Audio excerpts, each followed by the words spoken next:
Good morning.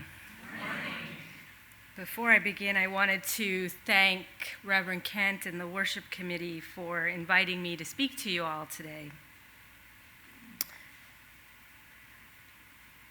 Last winter, I had a cold. It wasn't a particularly nasty one. I wasn't laid up in bed for weeks on end, but I was tired, and I had a cough and a snotty, runny nose. And all I wanted was my mom. Well, my mom lives in Houston, not exactly a convenient 3-hour flight away, so I sought the next best thing. What was it that my mother did when I was a child and I was sick? You might be thinking she gave me some Tylenol, or maybe she snuggled in bed with me. But no, it was no such thing. My mom's way of showing me love and making me feel better was to ply me with ancient Indian remedies. Remedies that I couldn't understand, and frankly, at the time, I thought were snake oil, old wives' tales. For example, she would make me suck on a whole clove. Have you ever accidentally bitten into a clove? It's an aromatic spice often used in Indian dishes. The smell of cloves in a warm meal is delightful, but biting into one is on par with biting into the rind of a lemon. It's bitter and completely unpleasant. She would make me suck on that clove, not nearly as bad as biting into one, but unpleasant. Nevertheless, she said to help with the cough. The other thing she would make me do is drink warm milk. Sounds pleasant enough, but that warm milk was made with turmeric. Her rationale, it'll make you feel better. Why did she make me take these things? Years later, I realized that Mom's ancient remedies, her old wives' tales, had basis in real science. It turns out that cloves contain a compound called clovenol. Clovenol suppresses cough, and that turmeric is full of curcuminoids, compounds that have been shown to regulate immune responses. In other words, they help to turn down the volume on the inflammatory processes in our bodies that are so necessary for eliminating the infection, but in excess also cause pain and fever when we have a cold. It turns out that Mom really knew what she was talking about, and perhaps also had a deep understanding, though hidden to me at the time, of what we UUs refer to as the interconnectedness of life. We all know that we need food to survive. It turns out that food does so much more than allow us to survive. The scientific literature is rife with examples of foods broken down to their smallest components and shown to interact with the biochemistry of our cells.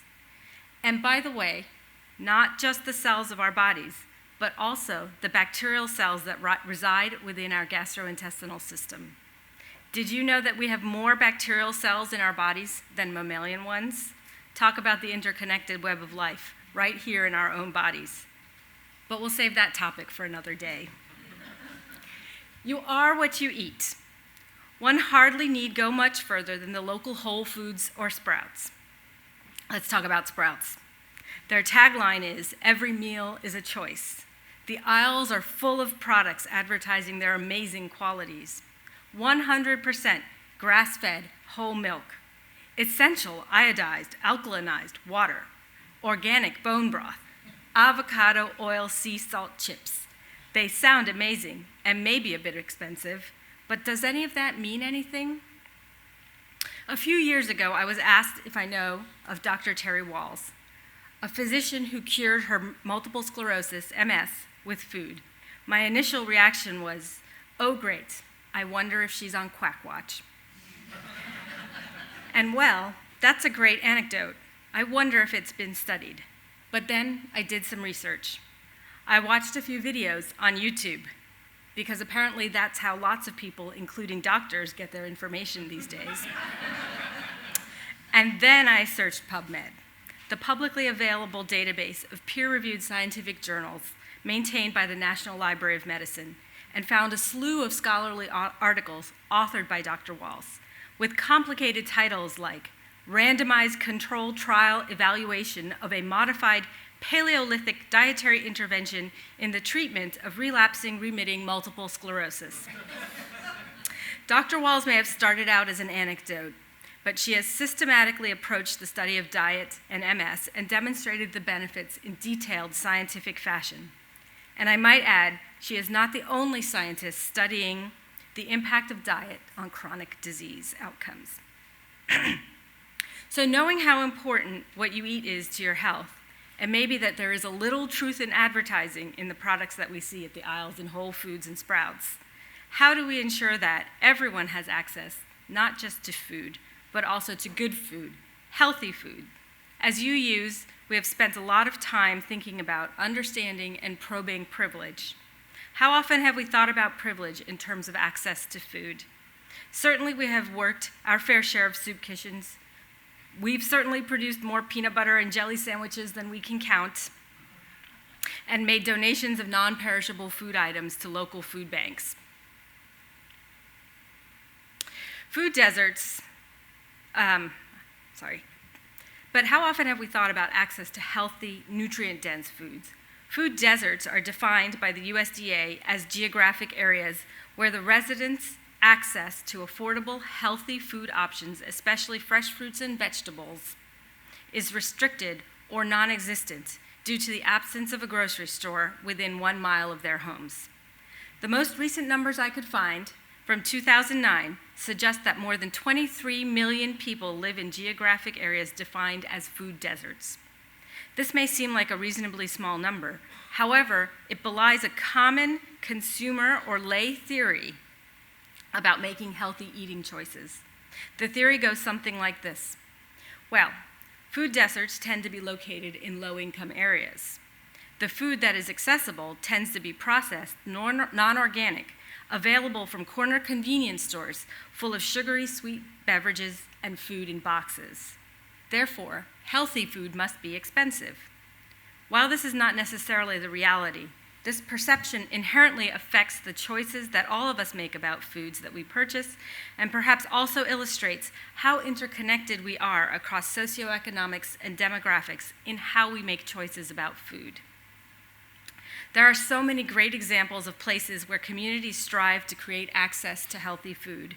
In Philadelphia, where our family lived before Orange County, where community gardens in the inner city are nearly as common as the Philadelphia cheesesteak. More recently, living in Southern California, we have found organizations such as Food Forward, an organization that rescues fresh local produce and donates to hunger relief agencies across Southern California. Or organizations such as Farm Lot 59 or LA Green Grounds, who teach local residents how to dig in and build urban farms right in their own front lawns or parkways. And by the way, economic studies have shown that purchasing fresh produce, even organic produce, is not as expensive as our lay theory would have us believe. We can connect and improve access to food in so many different ways. Food is one of the great mysteries of life. We need it to survive. For much of human history, we hunted and gathered, ate what was available and in season, and migrated to where the food was during times of scarcity. Then we learned how to farm and sustain a larger and larger population on a few staples such as wheat, corn, olives. Today we have access to so many food options, but often we eat it blindly, a slave to the hormone levels that tell our brains we're hungry and it's time to eat. But if thought about and investigated, we realize that we not only need food to survive, we need food to thrive. And our mission in supporting greater access to food that can sustain the world's population should involve not only access to the staples, but also access to whole foods, fresh fruits and vegetables that contain the nutritional elements that help our interconnected body systems function at their best. A mechanism for potentially reducing the chronic illnesses of our age and for promoting well-being. Reducing the disease burden and cost of healthcare can help to improve the socioeconomic realities of those groups of people who need it the most. The theme for this month is grace. When I wrote this sermon, you may have already been able to gather, I was thinking mostly about the interconnected web of life. However, in researching grace, I stumbled upon this quote from Loyal Rue, a noted naturalist theologian, which I'm paraphrasing here. The epic of evolution counts out for us a pageant of blessings that stupefies the imagination. Consider the astonishing improbability of a universe suitable for human habitation. But the important point is that if this delicate imbalance had varied by a factor as small as 1 part in a billion, then we would not be here. That is grace. This is a definition that appeals to my scientific self and resonates for me with the story of food that I have just told you. My goal today has been to challenge you and to raise questions about how your food is affecting you and your health and the rest of the world, from the level of the tiniest molecules to the order of human interaction.